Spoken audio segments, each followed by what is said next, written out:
Salut, c'est Antoine. Peut-être que tu as déjà entendu parler du pixel Facebook. Tu sais, c'est ce petit bout de code qu'on met sur son site internet pour pouvoir traquer ses performances publicitaires. Et si t'es comme la plupart des gens, tu te demandes vraiment, première chose, à quoi ça sert concrètement? Eh bien, comme je te le disais, à savoir exactement ce que font les gens une fois qu'ils arrivent sur ton site web. Est-ce que j'en ai vraiment besoin? La réponse, encore une fois, c'est oui, si tu veux pouvoir suivre tes conversions et pouvoir améliorer tes résultats.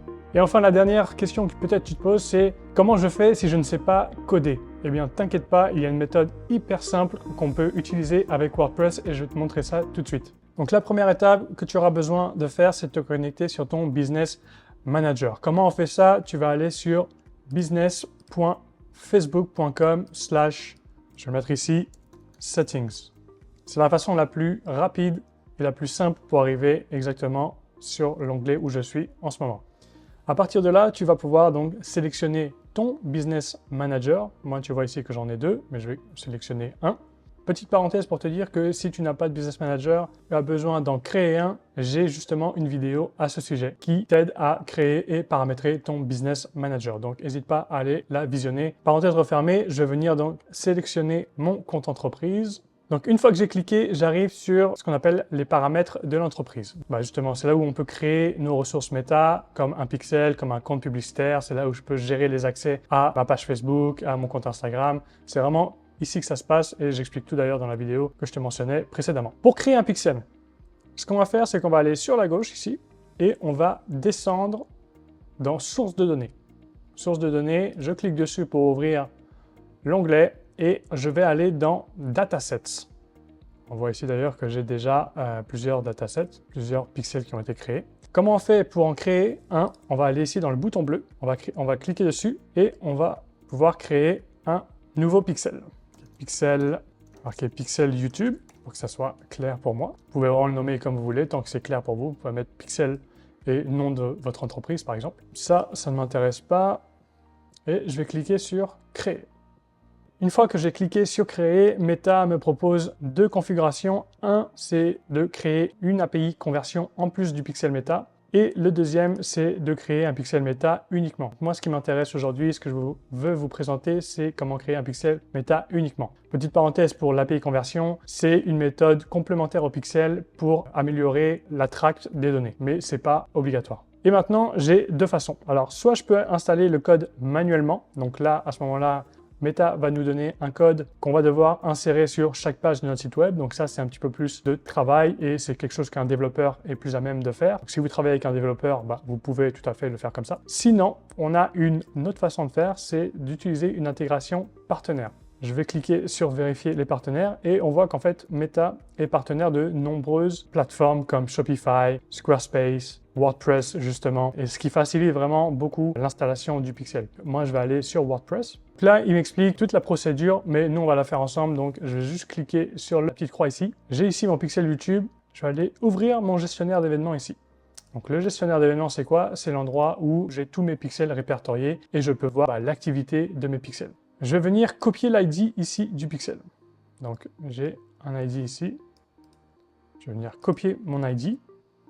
Une fois que j'ai copié mon ID, je vais pouvoir venir sur mon site WordPress et je vais pouvoir donc faire la première étape qui est d'installer une extension qui s'appelle Pixel Your Site. Je vais aller ici sur mon tableau de bord WordPress et je vais aller dans Extension. Dans Extension, vous pouvez aller dans Ajouter une extension et on va venir chercher ici Pixel Your Site. Donc, on va sélectionner le bon qui est ici, Pixel Your Site.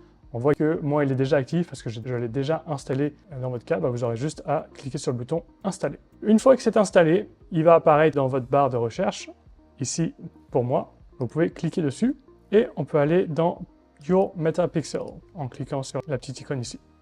Et là, il va me demander de remplir justement mon Meta Pixel ID. Là, je vais coller l'ID que j'avais précédemment copié. Je vais sauvegarder mes changements en bas à droite ici. Et en principe, je viens d'installer donc mon pixel. Alors, comment faire pour vérifier qu'il fonctionne bien? Je vais déjà aller sur mon site web et je vais vous parler d'une extension sur Google. Très important d'ouvrir un navigateur Google Chrome. Vous avez une extension qui s'appelle Meta Pixel Helper. Meta Pixel Helper, c'est une extension Chrome voyez que moi, par exemple, je l'ai déjà. Et cette extension, elle va pouvoir vous donner de l'information sur l'état de santé de votre pixel, s'il est bien actif et sur les événements qui remontent de votre pixel. Moi, je vais revenir sur mon site web et je vois que justement, dans mes extensions, j'ai celle-ci ici, qui est le Meta Pixel Helper. Là, je vois que l'extension est bleutée et que j'ai un petit carré vert même avec 1. Ça veut dire que là, mon pixel fonctionne. Je suis sur ma page d'accueil, je peux aller voir une deuxième page pour voir s'il est bien installé sur toutes les pages.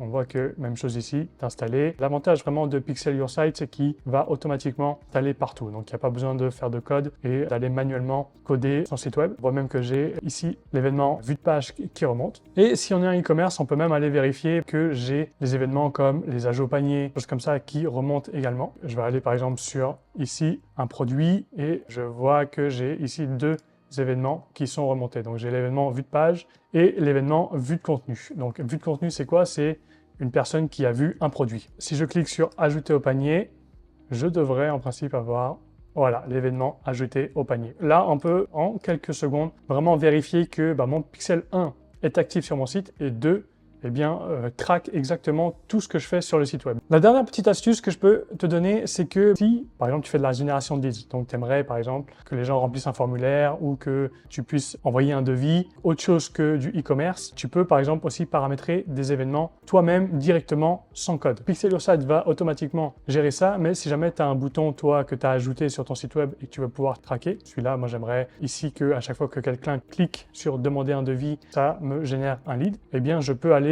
créer moi-même mes événements. Donc comment on fait? Je vais revenir ici dans mon gestionnaire d'événements et je vais aller dans paramètres.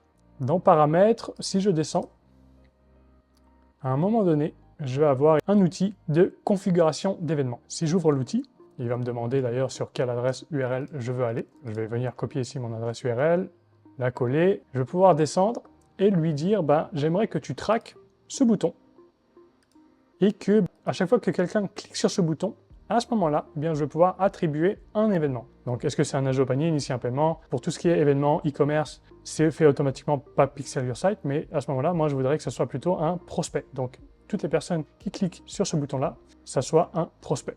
Est-ce que je veux inclure une valeur? Non, c'est pas important. Et je vais confirmer. On voit que j'ai ajouté l'événement prospect pour toutes les personnes qui cliquent sur ce bouton. Je peux faire ça sur tout mon site, toutes les pages, il n'y a aucun problème. Si jamais vous voyez que vous avez des problèmes au niveau de vos données, par exemple pour les ajouts paniers, des choses comme ça et que ça ne fonctionne pas, eh bien vous pouvez tout à fait venir les paramétrer vous-même. Mais en principe, vous n'avez pas besoin avec Pixel Your Site. Une fois que j'ai fait tout ça, je peux aller dans terminer la configuration et cliquer sur terminer, tout simplement, et ça va ajouter l'événement. Donc voilà, ton pixel est maintenant installé, il est prêt à traquer tous les événements que tu as besoin de traquer sur ton site web pour améliorer et suivre les performances de tes campagnes. Si tu veux aller plus loin, j'ai mis dans la description 2 liens pour des vidéos que j'ai déjà sorties. La première, c'est pour créer ta première campagne avec Meta et la deuxième, c'est pour paramétrer ton Meta Business Manager correctement si ce n'est pas déjà fait. Et si tu as envie d'aller plus vite et d'apprendre davantage d'éléments sur la publicité Facebook, je t'invite à rejoindre mon bootcamp offert qui est une formation gratuite et qui te permet de générer tes premiers clients en moins de 30 jours.